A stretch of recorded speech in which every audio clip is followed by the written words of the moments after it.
আসসালামু আলাইকুম এভরিওয়ান। আমি আমাদের চিলড্রেন যে কোর্সটা সাধারণত বাচ্চাদেরকেও একটা ক্লাসরুমের মধ্যে আবদ্ধ করে সারাদিন নানান সিচুয়েশনে স্পোকেন শেখানো হয় নানান কোচিংয়ে এবং নানান জায়গায়।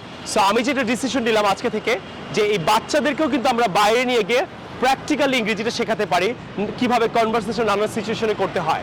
সবাই হয়তো রুমে বসে করে, পুরো পৃথিবীও যদি রুমে বসে করে, আমরা করব না। আমরা একটু ডিফারেন্ট ভাবে বাংলাদেশের মানুষকে ইংলিশ শেখাবো, আমাদের বাচ্চাকে ইংলিশ শেখাবো। Are you ready?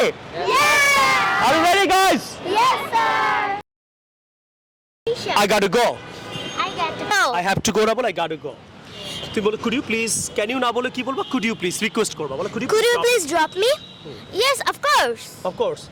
Let's go. Let's go. Where do you live? I live at I live at Dhanmondi. Dhanmondi. Oh, same here. Same here. Let's go with me. Let's go with me. Hi, Aisha. I get to go. My car has come. Could you please drop me? Yes, of course. Where do you live? I live at Dhanmondi. Same here. Let's go together. Practice করো। হ্যাঁ আরিশা, ওদিকে যাও, ওদিকে যাও। হ্যাঁ দেখছো সবাই practice করছে। Please drop me. Yes, of course. দেখেন এখন ওরা সবাই প্র্যাকটিস করছে। I live in Dhanmondi. I live at Dhanmondi. I live at. Oh, same here.